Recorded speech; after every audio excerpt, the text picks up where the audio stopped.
नमस्कार, मी तृप्ती स्वागत करते तुमचं माझ्या चॅनलवर तृप्ती नाईक सिटी टू विलेज। आज आपण जे आहे ते मँगो कस्टर्ड पाहायचं आहे आणि मँगो पल्प यापासून जे मी 4 पदार्थ केलेले आहेत ते मी रेसिपी तुम्हाला शेअर करणार आहे। खूप छान अशी एकाच ह्याच्यामध्ये मँगो जे आहे ते मँगो पल्प आणि कस्टर्ड मिल्क कस्टर्ड हे जे आहे मिल्क आणि कस्टर्ड मिळून जे आहे ते आपण रेसिपीज बनवणार आहोत। तर रेसिपीकडे वळूया। खूप छान अशी रेसिपी आहे। 3 प्रकार झाले, आईस्क्रीम म्हणा किंवा तुम्ही मिल्कशेक म्हणून सुद्धा पिऊ शकता। 1 लिटर मी दूध घेतलेलं होतं, त्याच्यातलं अगदी अर्धी वाटी दूध मी साईडला काढून घेतलेलं होतं कस्टर्ड पावडर त्याच्यामध्ये मिक्स करण्यासाठी। तर ही कस्टर्ड पावडर आहे, व्हॅनिला कस्टर्ड पावडर आहे ही जी आहे याचे 2 चमचे मी वाटीत घेतलेल्या दुधामध्ये चांगले जे आहेत ते ढवळून घेतलेले आहेत, मिक्स करून घेतलेलं आहे। याचं अजिबात एकही लम्स नाही राहिलं पाहिजे। तर अशा पद्धतीने आपल्याला व्यवस्थित हे कस्टर्ड दुधामध्ये मिक्स करून घ्यायचं आहे। आणि जे बाकीचं दूध आहे त्याला मी गॅसवर गरम करण्यासाठी ठेवलेलं आहे। त्याला अशी छान उकळी आली गॅसवर ठेवलेल्या दुधाला की त्यामध्ये आपल्याला जे हे कस्टर्डचं जे मिश्रण आहे मिल्क कस्टर्डचं ते आपल्याला ह्याच्यामध्ये ॲड करायचं आहे। त्यापूर्वी मी 1 वाटी साखर याच्यामध्ये घातलेली आहे। साखर घातल्यानंतर जे आपण कस्टर्ड दुधामध्ये जे कस्टर्ड ठेवलेलं होतं मिक्स करून ते घातलेलं आणि ते ढवळलेलं आहे। हे व्यवस्थित ह्याला उकळी येऊ द्यायची आहे। ही सगळी प्रोसेस आपल्याला मीडियम फ्लेमवर करायची आहे।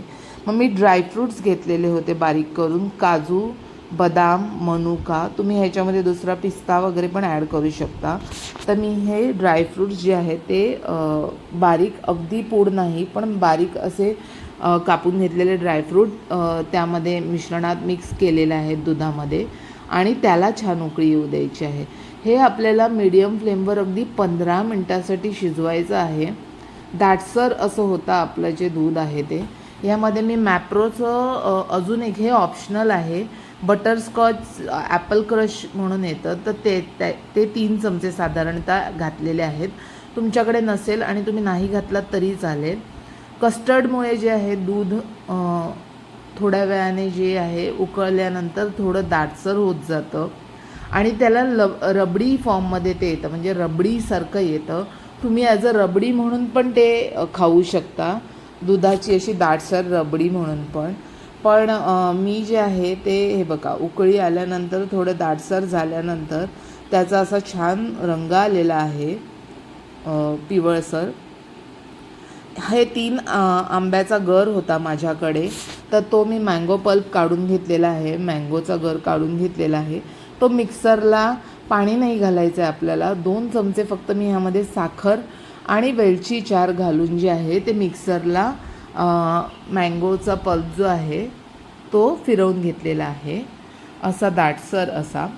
आणि ह्यानंतर जे आहे ते तुम्ही वाटी घ्या किंवा बाऊल घ्या, त्यामध्ये जे आपण कस्टर्ड मिल्क तयार केलेलं होतं ड्रायफ्रूटवालं ते घालायचं आहे आणि जो मँगो पल्प जो आपण मिक्सरला फिरवून घेतलेला आहे तर तो चमचाभर ह्याच्यामध्ये घालायचा आहे।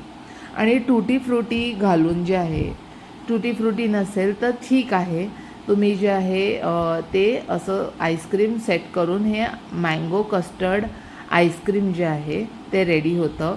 खूप छान लागतं, अगदी बाजारातल्या कोणत्याही आईस्क्रीमला अशी चव नाही, इतकी छान अशी रबडी आईस्क्रीम ची टेस्ट येते ह्याला।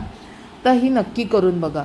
मँगो पल्प असला तुम्ही घातलात तर छान, नसेल तर नुसतं जे आहे ते मँगो मिल्क कस्टर्ड जे आहे त्याची आईस्क्रीमसुद्धा छान लागते। तर एका बाउलमधला जे मँगो पल्प आहे ते मी संपूर्ण मिश्रित करून घेतलेलं आहे चमच्याच्या साह्याने। तर हे असं संपूर्ण मिक्स करून सुद्धा जे आहे ते छान फ्लेवर येतो। आणि एक बाउल जो आहे तो मी असाच ठेवलेला आहे, मध्यम भागात जे आहे मँगो पल्प घालून आणि टूटी फ्रुटी घालून। एक छोटं आईस्क्रीमचं मोल्ड आहे माझ्याकडे, त्याच्यापैकी एका मोल्डमध्ये मी ही नुसती जी रबडी होती, रबडी म्हणजे जी कस्टर्ड घालून जी दुधाची केलेली होती ती त्याच्यामध्ये घातलेली आहे। आणि अजून एक प्रकार केला मी, हा जो आहे तो मँगो कस्टर्ड तुकडा म्हणून मी केलेला आहे. ह्याच्यासाठी माझ्याकडे मी घरी केक बनवलेला होता, नॉर्मल असा रवा केक बनवलेला होता. त्याची रेसिपीसुद्धा मी माझ्या चॅनलवर शेअर केलेली आहे. तुमच्याकडे केक नसेल आणि जर का टोस्ट असतील, टोस्ट किंवा ब्रेड असेल, तर ते ब्रेड जे आहेत, ब्रेड असतील तर दुधामध्ये थोडेसे भिजवून जे आहेत ते एका भांड्यामध्ये तुम्ही घ्या, चौकोनी किंवा राऊंड अशा भांड्यामध्ये. त्यावर जो मँगोचा जो आपण पल्प आहे तो घालायचा आहे. मँगोचा पल्प घातल्यानंतर, मँगोचं मिश्रण घातल्यानंतर आपल्याला ह्याच्यावर जे आहे ते कस्टर्ड, मिल्क कस्टर्ड जे आहे ड्रायफ्रूटवालं, ते ह्याच्यावर स्प्रेड करायचं आहे आणि त्यावर टूटी फ्रुटी घालायची आहे. आणि अशा प्रकारे आपला मँगो कस्टर्ड तुकडा जो रेसिपी आहे ती रेडी होते. ही आपल्याला जी आहे फ्रीजमध्ये 5 तासासाठी ठेवायची आहे. नॉर्मल फ्रीझरमध्ये ठेवू नका, फ्रीजमध्ये 5 तासासाठी ती सेट होण्यासाठी ठेवा. आणि अतिशय छान अशी वेगळीच रेसिपी, म्हणजे कस्टर्ड आईस्क्रीम जसं आहे, कसाटा आईस्क्रीम खाल्लं असेल तुम्ही तर खाली केकचा बेस असतो त्याला, तर तशा पद्धतीनेही होते. आणि उरलेलं जे कस्टर्ड होतं, मिल्क कस्टर्ड होतं, त्याच्यामध्ये मी मँगोचा जो उरलेला पल्प होता तो घालून पूर्ण मिश्रण करून जे आहे ते फ्रीजमध्ये ठेवलेलं आहे. हे तुम्ही जे आहे ते नॉर्मली असं रबडी, मँगो रबडी म्हणून खाऊ शकता, नॉर्मल ड्रायफ्रूट रबडी म्हणून खाऊ शकता. ह्याच्यावर जे आहे ते आंब्याचे मी थोडेसे तुकडे घालून त्याला वर गार्निश केलेलं आहे. आणि हे आईस्क्रीमसाठी सुद्धा तुम्ही ठेवू शकता, सेट करू शकता फ्रीझरमध्ये. तर अशा पद्धतीने आपल्या छान 3 रेसिपी रेडी झालेल्या आहेत. तुम्ही नक्की करून पहा. हा व्हिडिओ आवडला असेल तर लाईक, शेअर करा. माझ्या चॅनलला धन्यवाद.